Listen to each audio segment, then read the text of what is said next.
우리 다 함께 기도하심으로 2025년 12월 31일 수요일 매일 예배 시작하겠습니다. 기도합니다. 존귀하시고 위대하신 하나님 아버지, 2025년의 마지막 날 이렇게 예배 자리에서 한 해를 마무리하게 하시니 감사합니다. 처음과 나중 되시는 우리 주님께서 우리의 지난 시간을 하나님의 은혜 가운데 지켜주시고 또 우리를 지금까지 이끌어주시니 감사합니다. 이 시간 우리가 정말 기억하기 원합니다. 기쁠 때나 슬플 때나 형통할 때나 정말 우리가 광야의 길을 걸을 때에도 항상 우리와 함께 동행하신 분, 우리 주님이셨음을 우리는 분명히 믿습니다.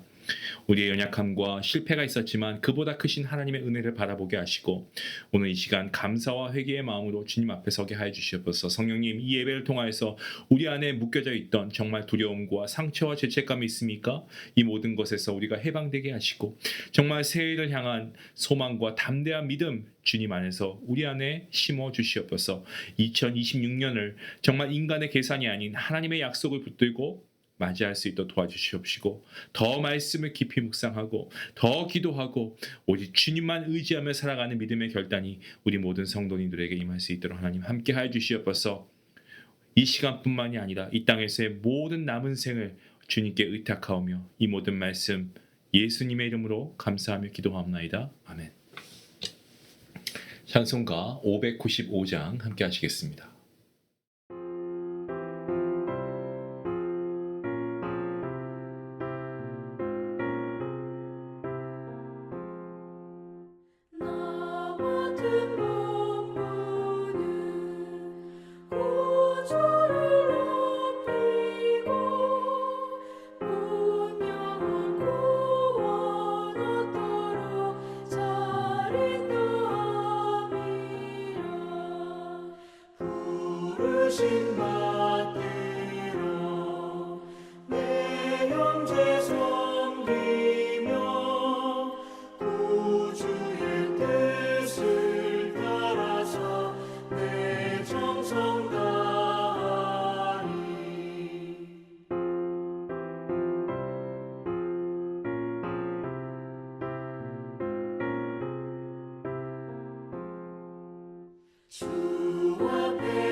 오늘 함께 볼 말씀은 여호수아의 마지막 장이기도 하고요. 또 마지막 본문이고 또 우리가 2025년 마지막 날 우리가 함께 묵상하는 말씀의 내용입니다. 여호수아서 24장 25절부터 33절까지의 말씀인데 우리 같이 함께 말씀을 읽도록 하겠습니다. 그날에 여호수아가 세겜에서 백성과 더불어 언약을 맺고 그들을 위하여 율례와 법도를 제정하였더라. 여호수아가 이 모든 말씀을 하나님의 율법책에 기록하고 큰 돌을 가져다가 거기 여호와의 성소 곁에 있는 상수리 나무 아래에 세우고 모든 백성에게 이르되 보라, 이 돌이 우리에게 증거가 되리니 이는 여호와께서 우리에게 하신 모든 말씀을 이 돌이 들었음이니라. 그런즉 너희가 너희의 하나님을 부인하지 못하도록 이 돌이 증거가 되리라 하고 백성을 보내어 각기 기업으로 돌아가게 하였더라. 이 일 후에 여호와의 종 눈의 아들 여호수아가 110세에 죽음에 그들이 그를 그의 기업의 경내 딥낫세라에 장사하였으니 딥낫세라는 에브라임 산지 가스산 북쪽이었더라. 이스라엘이 여호수아가 사는 날 동안과 여호수아 뒤에 생존한 장로들 곧 여호와께서 이스라엘을 위하여 행하신 모든 일을 아는 자들이 사는 날 동안 여호와를 섬겼더라. 또 이스라엘 자손이 애굽에서 가져온 요셉의 뼈를 세겜에 장사하였으니 이곳은 야곱이 베크시타를 주고 세겜의 아버지 하몰의 자손들에게서 산 밭이라. 그것이 요셉 자손의 기업이 되었더라. 아론의 아들 엘르아살도 죽음에 그들이 그의 아들 비느하스가 에브라임 산지에서 받은 산에 장사하였더라. 아멘. 그 사람이 누구이던 인생의 마지막 순간에 하는 말이라고 한다면 충분히 귀 기울여서 들어볼 만한 가치가 있다라고 생각합니다. 더욱이 하나님의 뜻에 따라서 세움받은 한 민족의 리더, 이 수장이 한 말이라고 한다면 더욱 그럴 것입니다. 여호수아 23장은 인생의 말년에 여호수아가 이스라엘 백성에게 고별 설교를 하는 내용을 기록하고 있다라고 제가 말씀드렸습니다. 또한 오늘 함께 읽은 이 본문 24장, 어제 이어서 24장 우리가 보고 있는데 여기에서도 죽음을 앞둔 여호수아가 마지막으로 정말 유언과도 같은 명령을 이스라엘 백성들에게 하고 있는 내용이 담겨 있습니다. 그래서 이 두 장에 기록된 여호수아 이 두 번의 설교는 참 중요합니다. 흥미로운 사실이 있는데 그것은 여호수아의 이 두 번의 설교가 아주 비슷한 패턴을 가지고 진행되고 있다는 겁니다. 두 설교 모두 서두에는 이스라엘 백성에게 주어진 하나님의 은혜를 먼저 나열하고 있습니다. 하나님께서 그분의 언약 백성인 이스라엘 백성들을 어떻게 인도하셨는가 구체적으로 상기시킵니다. 그리고 난 다음에 원인과 결과를 연결해주는 그러므로 라는 접속 부사를 사용해서 그러기에 앞으로는 그들을 인도해 주신 여호와 하나님만을 섬길 것을 아주 강하게 권면합니다. 여호와 하나님께서 그들에게 주신 율법과 계명을 지켜서 행할 것을 명령하고 있습니다. 앞선 장에 여호수아 23장 6절 말씀에서 그러므로 너희는 힘써 모세의 율법책에 기록된 것을 다 지켜 행하라. 그것을 떠나 우로나 좌로나 치우치지 말라.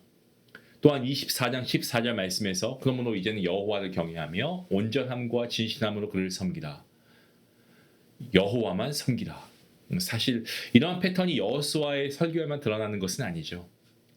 우리가 신약 시대로 가서 스데반 집사가 순교를 당하는 날 그날 했던 설교가 이와 동일했습니다. 사도행전 7장을 보시면 스데반 집사의 마지막 설교를 자세히 기록하고 있습니다. 근데 그 내용을 정말 우리가 살펴보게 되면 구체하리만큼 이스라엘을 향한 하나님의 인도하심을 아주 자세히 상세하게 기록하고 있습니다.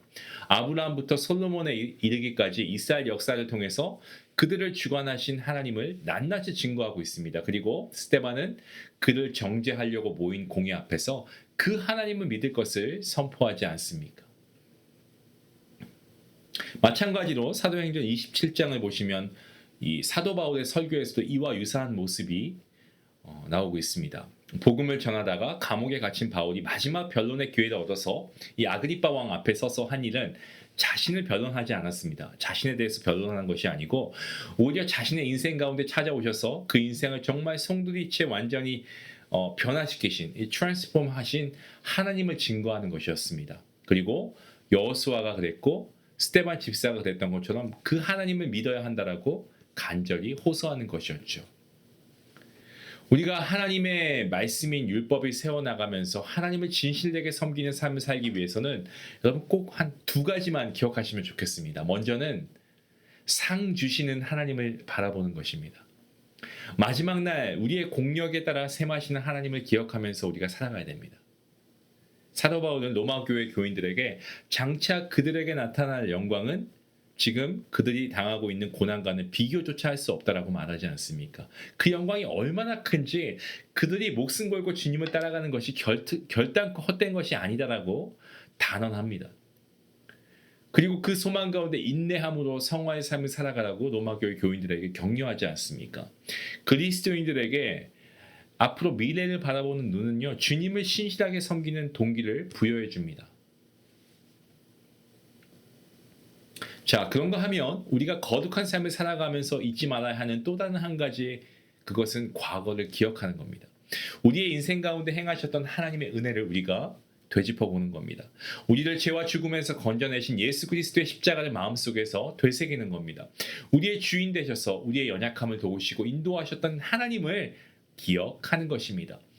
여호수아가 고별 설교를 통해서 말하고 싶었던 바가 바로 이겁니다. 사도 바울과 스데반 집사가 죽음의 공포 앞에서도 굴하지 않고 전하고 싶어 했던 것이 바로 이겁니다. 너희와 같이 하나님의 은혜를 받은 자가 또 누가 있냔 말이냐. 나와 같이 하나님의 은혜를 받은 자가 또 어디 있단 말이냐. 우리가 같이 하나님의 은혜를 받은 자로서 도대체 이 은혜에 우리가 어떻게 감사하며 살겠냐. 그러므로 이젠 여호와만 경외하며 살라. 그러므로 이제 나와 내 집은 여호와만 섬기겠다라고 말씀하고 있습니다. 저는 어느 날 침대에 누워 있다가 문득 제 마음속에서 하나님께서 주신 그 마음이 있었습니다. 갑자기 막 목이 메더라고요. 어떻게 나 같은 정말 벌레만도 못한 인생을 죄악에서 구원해 주셔서 정말 하나님의 영광을 보게 하시고 그 영광이 너무너무너무 고상하고 풍성해서 그것을 전하는 목회자로 하나님께서 불러주셨는가. 야, 참 모든 것이 하나님의 크신 은혜구나. 지금 이 매일 예배를 드리고 있는 여러분 모두가 여호수아가 말한 그 하나님의 은혜를 입은 자들이라고 저는 분명하게 믿습니다. 모든 것이 하나님의 은혜였다는 것을 고백할 수 있는 여러분이 되실 수 있기 원합니다. 그렇다면 오늘 우리 모두 함께 결단하면 좋겠습니다. 그러므로 이제 나와 내 집은 여호와 하나님만을 섬기겠습니다. 주님만을 신뢰합니다. 주님만을 경외합니다. 이 믿음의 고백을 우리 모두가 할 수 있기 원합니다. 새해에는 이러한 저와 여러분이 될 수 있기 원하고 이러한 우리의 자녀가 될 수 있기 원하고 우리의 교회가 되고 다음 세대가 될 수 있기 원합니다. 우리 같이 함께 소망을 가지고 믿음의 결단으로 나아갈 수 있기를 주님의 이름으로 간절히 축원합니다. 기도하시겠습니다. 거룩하신 하나님, 오늘 말씀을 통하여서 정말 우리가 하나님의 십자가의 구속사 주님께서 십자가에 죽으신 그 십자가의 돌아가심과 또 부활하심, 아버지 우리가 정말 죽을 수밖에 없는 죄인된 우리가 하나님의 은혜로 구원받은 아버지 사실 우리가 다시 한번 기억하며 하나님께 감사하며 나아갈 수 있길 원합니다. 하나님, 우리가 구원받은 것 이외에도 우리의 삶 자체가 어느 것 하나 하나님의 은혜가 아닌 것이 없습니다. 이것을 우리가 기억하며 앞으로 우리에게 새해를 이루실 주님을 기대하며 나아갈 수 있는 2026년 새해가 되게 허락해 주시옵소서. 우리 사랑하는 성도님들 가정과 자녀들을 지금 지켜주시고 하시는 일터 위에 더 큰 복으로 하나님 함께 하시고 새해에도 놀라운 일을 이루어 가실 위대하신 주님을 우리가 계속해서 예배하며 주님만 경외하는 우리 모든 성도들 가정될 수 있도록 하나님 은혜 베풀어 주시옵소서. 감사하며 예수님의 이름으로 기도하옵나이다. 아멘. 여러분 한 해 동안도 매일 예배 세우신 여러분들 주님의 이름으로 축복합니다. 내년에 우리가 더 예배를 사모하고 더 많은 분들이 이 매일 예배 참여하면 좋겠습니다. 우리 모두가 우리의 모든 가정이 여호와만 섬기는 하나님의 말씀을 듣고 순종하는 믿음의 가정들 모두가 될 수 있기를 다시 한번 주님의 이름으로 축원합니다.